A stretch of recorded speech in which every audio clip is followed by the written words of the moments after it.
안녕하세요. 여러분의 인생 멘토 진짜 취준입니다. 지난 에피소드에서는 우리의 역량을 어필하기 위한 자소서 면접 멘트 작성법을 알려드렸어요. 그리고 그렇게 해서 만들어진 하나의 핵심 문장과 여러 뒷받침 문장들을 하나의 세트로 묶어서 한 장의 카드라고 부르기로 한 것 기억하시죠? 그러니까 여러분들이 각자 어필할 수 있는 한 개의 역량은 한 장의 카드가 되는 거고, 여러분들은 이제부터 본인이 가지고 있는 장점의 개수만큼 또는 그 이상으로 이 카드 만들기를 시작해야 합니다. 당장 지금부터요. 그런데 많은 학생들을 직접 만나보면 지난 영상에서처럼 제가 카드 만드는 방법을 구체적으로 가르쳐줘도 단 한 번의 코칭만으로 제대로 카드를 만들어내는 영재들의 숫자는 0.1%도 되지 않는 것 같습니다. 그래서 준비했습니다. 오늘은 제가 실제 코칭을 진행하면서 쌓은 데이터를 바탕으로 여러분이 가장 많이 저지르는 실수들을 반영해서 카드 만들 때 몇 가지 주의사항을 정리해 보겠습니다. 여러분들이 카드 만들기에서 실수를 왜 하고 어떤 실수들을 하는지 살펴보기 전에 기본부터 짚고 넘어가도록 할게요. 지난 에피소드에서 잘 만들어진 카드 샘플 한 장을 함께 뜯어보면서 핵심 문장과 뒷받침 문장이 어떻게 배치되어 두 갈씩 문단을 구성하게 되는지 살펴봤어요. 하지만 글쓰기에 자신이 없어서 비슷하게 따라해보는 것조차도 두려워하는 친구들을 위해 문장 배치 방법을 알려드릴게요. 아마 대부분의 카드들은 이 두 가지 중 하나의 방식으로 논리를 세우고 있을 거예요. 먼저 카드의 시작은 나의 역량 또는 성향 또는 가치관을 나타낸 하나의 문장, 즉 핵심 문장으로 시작한다고 했죠. 그리고 나의 이 주장을 상대방에게 설득시키기 위한 방법 중 여러분이 가장 많이 사용하는 방법은? 네, 맞습니다. 에피소드를 활용하는 것이에요. 그럼 에피소드가 무엇인지 간략히 소개하는 내용이 있어야 하겠죠? 그 다음 이 에피소드는 단순히 사건의 나열이 아니라 여기 보이는 두 가지 중 하나로 써야 합니다.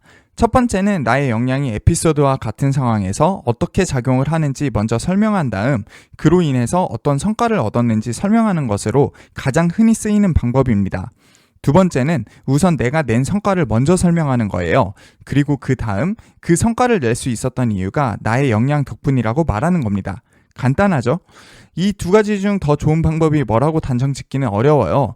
다만 저는 성과 자체가 누가 보더라도 대단한 업적이라고 할 수 있는 경우이거나 성과 자체가 대단하지는 않더라도 내가 아닌 다른 사람이 했다면 비교적 못한 결과가 나왔을 것이라고, 그러니까 나 아니면 성과는 보장할 수 없다고 주장할 수 있는 경우에는 후자의 방법을 권유하고, 그렇지 않다면 전자의 방법을 권하는 편입니다.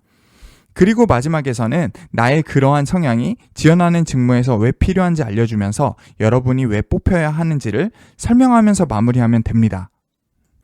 그런데 이렇게까지 자세한 설명을 들어도 막상 써보면 그저 그런 퀄리티가 나오는 이유가 뭘까요? 제가 생각하는 가장 큰 이유는 보통 하나의 에피소드에서 여러분이 어필하고 싶은 역량이 여러 개로 뒤섞여 있다는 거예요. 여러분이 내세우고 싶은 어떤 성과가 있다고 해봅시다. 그 성과를 내기까지는 어떤 하나의 특정한 역량 또는 성향 또는 가치관만이 작용을 했다기보다 약간의 열정, 약간의 끈기, 약간의 협업 능력, 약간의 전문성 등 수많은 요인이 총체적으로 작용하는 경우가 많겠죠. 하지만 저는 보통 하나의 에피소드가 있다면 여기에서 하나의 역량만을 골라내서 이를 부각해서 쓰라고 얘기하고 있어요. 그래야 듣거나 보는 사람들의 이목을 집중시킬 수 있지, 그렇지 않다면 저 이런 사람입니다 가 아니라 그저 남들과 똑같이 저 이런 경험을 해봤습니다 가 되니까요. 정말 중요한 스킬인데 제 경험상 여러분들은 가장 중요한 이 스킬을 가장 어려워합니다. 그리고 지금까지 수많은 코칭을 진행하면서 원인이라고 느낀 두 가지가 있어요.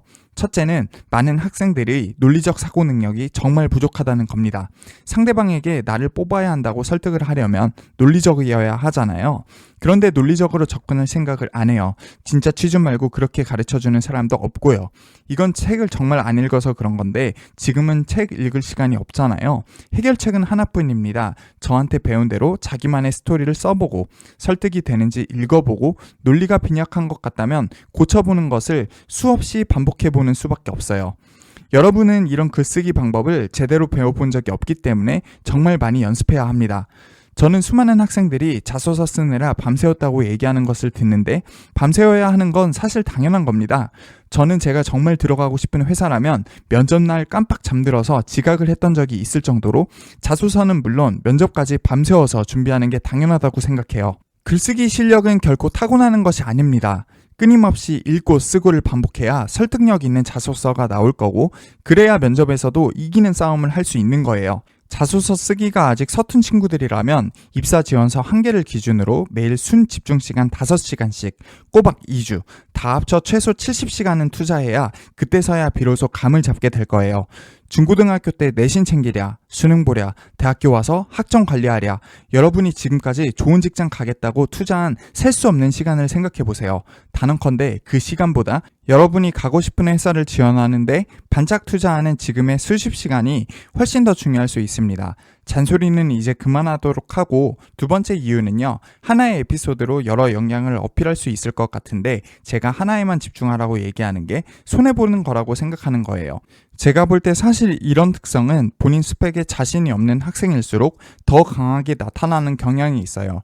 공부 잘해서 상위권 대학에 간 게 아니면 어줍지 않게 전공 관련 내용 언급해봤자 명문대 나와 학점까지 좋은 애들한테 밀릴 게 뻔하다는 것을 알고 다른 승부수를 띄워야 하는데, 자신감이 없으니 있어 보일 것 같은 것은 뭐든 여기저기 끼워 넣어서 본인이 가진 진짜 장점까지 묻히는 경우를 정말 많이 봤어요.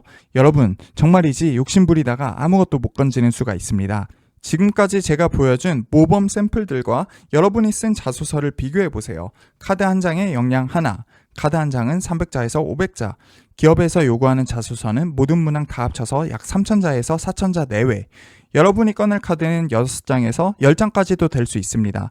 그리고 꺼내지 못한 카드들이 있다면 잘 숨겨뒀다가 면접 때 오픈하면 합격은 여러분 손아귀에 있습니다. 자, 이제는 여러분이 저한테 배운 대로 카드 만들기를 할 때 자주 하는 실수들을 좀 더 자세히 보도록 할게요. 첫 번째는 눈을 씻고 찾아봐도 여러분이 열심히 만든 카드에 본인 역량을 어필하는 내용이 전혀 드러나지 않는 경우입니다. 대표적으로 카드 내용이 보통 이런 문장들로 채워져 있을 때 문제가 발생합니다. 첫 번째는 무엇을 했습니다로 끝이 나는 경우예요. 해본 거랑 잘하는 거랑은 완전히 다르죠. 에피소드 1화, 2화에서도 말씀드렸지만 여러분은 일을 잘할 수 있다고 얘기해야 하는 것이지 어떤 경험을 해봤다고 얘기하는 것은 감흥을 일으키지 못합니다. 두 번째 문장은 무엇을 배웠습니다 예요. 이건 역시 마찬가지로 무엇을 배웠다는 사실 자체가 중요한 게 아니라 무언가를 배웠으니 이제 무엇을 할 수 있는지가 중요합니다. 세 번째 문장은 무엇을 익혔습니다 인데 배웠습니다 보다 익혔습니다 가 뭔가 더 매력적일 것 같아서 익혔습니다 라고 쓰는 친구들이 있습니다. 귀신 같죠? 굉장히 찔리는 분들이 있을 거예요. 더 설명할 내용도 없으니 그냥 넘어가겠습니다. 이렇게 역량 어필에 있어서 기본이 서툰 학생들은 어떻게 해야 할까요? 제가 이렇게 해결책을 제시해 볼게요. 우선 이 영상을 멈추고 지난 에피소드를 다시 복습해 보세요. 그 다음 이 영상의 앞부분에서 설명한 문장 배치 방법에 관한 내용을 복습해 보고요. 그래도 잘 안 된다면 어필하려는 역량과 관련이 있는 에피소드를 작성할 때 이 세 가지 중 하나의 플로우를 적용해 보세요. 첫 번째는 내가 어떻게 문제를 인식했고 어떻게 해야겠다는 판단을 내린 다음 이걸 행동으로 옮겨 성과를 냈다. 두 번째는 나는 어떤 가치관을 가지고 있기 때문에 어떤 행동을 했고 그 결과 성과를 냈다. 세 번째도 비슷해요. 나는 어떤 성향을 가지고 있기 때문에 어떤 행동을 했고 어떤 성과를 냈다. 이 중에 여러분이 어필하고자 하는 역량에 적합한 포맷이 있을 거예요. 반드시 이렇게 써야 한다는 것은 아닌데 가장 쉽게 활용해 볼 수 있는 포맷들이니 정말 모르겠다고 하면 적용해 보라는 거예요. 지금부터는 여러분들이 역량 어필 카드를 고생해서 만들었는데 막상 읽어보니 매력적이지 않다고 느껴지는 이유를 가장 흔한 세 가지 케이스로 나누어서 설명드릴게요. 첫 번째 실수는 좋은 재료를 두고 나쁜 재료로 어필할 포인트를 잡는 경우입니다. 중고등학교 때 공부를 열심히 안 해서 안 좋은 대학에 들어갔지만 성인이 된 이후 특정 사건을 계기로 자기 개발을 위한 어떤 목표를 세우고 이를 쟁취해 나가는 것이 가장 가치 있는 삶이라고 깨닫게 된 친구가 있어요. 그 친구는 졸업할 때까지 노력해서 3개의 기사 자격증을 취득했습니다. 어떤가요, 여러분? 정말 대단하지 않습니까? 이 친구는 마음만 먹으면 뭐든 해낼 것 같다는 생각이 들지 않나요? 하지만 이 친구는 본인이 가지고 있는 가치관, 삶에 대한 태도에 대한 얘기를 하지 않고 단순히 기사 자격증 취득 사실만을 언급했습니다. 이러면 그냥 기사 자격증을 가지고 있는 다른 친구들과 똑같아지는 것입니다. 학벌에 대한 스펙은 열의에 있으니 합격에서 더더욱 멀어질 수 있겠죠. 이 친구는 자격증 취득 사실이 아니라 삶에 대한 본인의 태도를 어필해야 합니다. 이 친구에 대한 소개를 처음 드렸을 때 여러분이 대단하다, 뭘 시켜도 다 잘하겠다 느꼈던 것을 면접관들도 똑같이 생각하지 않겠어요? 바로 그 점을 노려서 본인이 지원하는 직무도 자기 개발로 받아들이기 때문에 열정적으로 일할 것이라는 걸 어필하고 자격증 취득 사실은 그러한 가치관에 대한 증거 자료로 보여주는 겁니다. 여러분도 이와 같은 실수를 하지 않으려면 자기 자신의 강점이 무엇인지 고민해보는 시간을 가져야 합니다.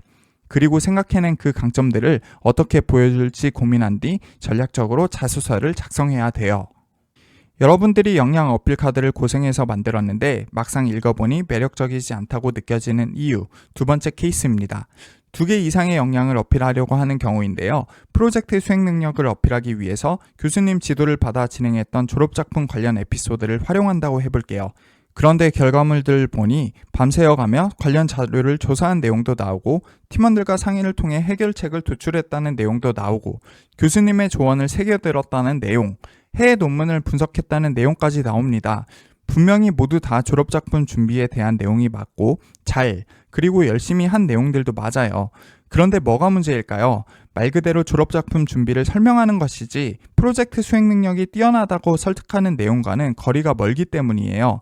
이럴 경우 내가 한 생각들과 행동들을 단순 나열하는 게 아니라 프로젝트를 성공으로 이끈 한 가지 요인에 집중해야 하고 나머지 요인들은 모두 제거해줘야 합니다. 그리고 그 한 가지 요인이 나만의 프로젝트 성공 공식이라고 어필하면 되는 거예요. 예를 들면 여러분이 생각하는 여러분의 프로젝트 성공 공식이 주어진 시간에 할당량을 다하기 위해 밤새우는 것도 마다하지 않는 책임감이라고 한다면 이 태도에 대한 내용에 초점을 맞춰야 하고요. 이게 아니라 프로젝트를 진전시키기 위해서 팀원들과 어떻게 회의하고 협력해야 하는지에 대한 본인만의 노하우가 있다고 한다면 이와 같이 일을 진전시키기 위한 회의 스킬을 부각하면 되는 거예요. 교수님과 같은 경험자의 의견을 적극 수용하는 것이 본인이 프로젝트를 수행할 때 택하는 전략이라고 한다면 이것도 어필 포인트가 될 수 있고요.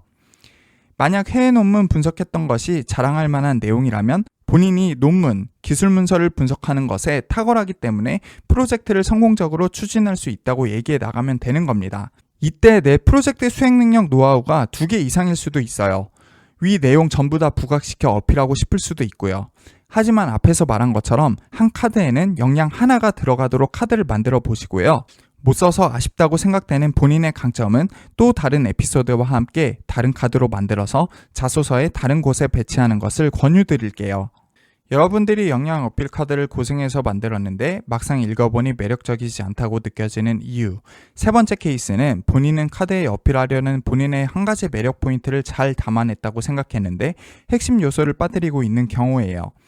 구성원들과의 협업 능력이 뛰어나다고 어필하기 위해서 동아리 활동을 하면서 구성원들 간의 의견 차이가 발생했고 내가 양측 주장의 중간에 있는 의견을 제시해서 합의를 이끌어냈다고 썼다고 해봅시다.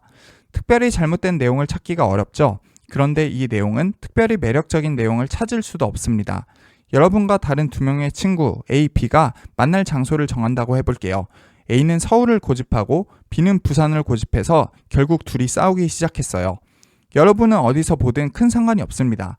그러면 여러분은 당연히 대전에서 보는 걸로 합의를 제안하지 않겠어요? 오히려 이건 안 그런 사람을 찾기가 더 힘들 겁니다. 그럼 뭐가 문제인 걸까요? 사실 이런 경우 알고 보면 어필할 포인트를 잘못 잡고 있는 경우가 대부분입니다. 이 에피소드의 내막을 들어보니 구성원들 간의 이해관계가 복잡하게 얽혀 있어서 술 한잔 하면서 각자의 깊은 속사정을 듣지 않으면 합의점을 못 찾는 상황이었다고 합니다. 서울이 있고 부산이 있으니까 그 사이 대전으로 하자와 같은 문제가 아니었다는 거죠. 그런데 이 친구가 이 문제를 해결할 수 있었던 이유는 모든 구성원들과 두루두루 각별한 관계를 유지하고 있었다는 것이었어요. 서로의 입장을 정확하게 이해하고 있으니 모두가 동의할 중간 의견도 제시할 수 있었던 거죠. 그러니까 이 친구도 자소서를 완전히 잘못 쓰고 있었던 겁니다. 이 친구의 강점은 협업 능력이 뛰어나다는 것이 맞긴 한데 그 능력의 가장 핵심, 즉 모든 구성원들과 친근한 관계를 형성하기 때문에 각자의 입장을 가장 잘 이해할 수 있고 이걸 협업에 활용한다는 나만의 방법론, 이 부각되어야 한다는 것입니다. 자, 지금까지 여러분이 카드를 만들 때 가장 많이 저지르는 실수들을 함께 살펴보았는데요. 상대방에게 내가 일 잘할 수 있다는 사실을 논리적으로 설득하기, 정말 쉽지 않죠? 아까도 말씀드렸지만 방법은 결국 투자하는 시간입니다. 자소서 준비, 면접 준비가 육체적으로, 정신적으로 정말 고된 일이긴 하지만 제가 알려드리는 스킬들을 적용해 보도록 노력해 보세요. 포기하지 않고 저를 따라온다면 분명히 원하는 곳에 들어갈 수 있습니다.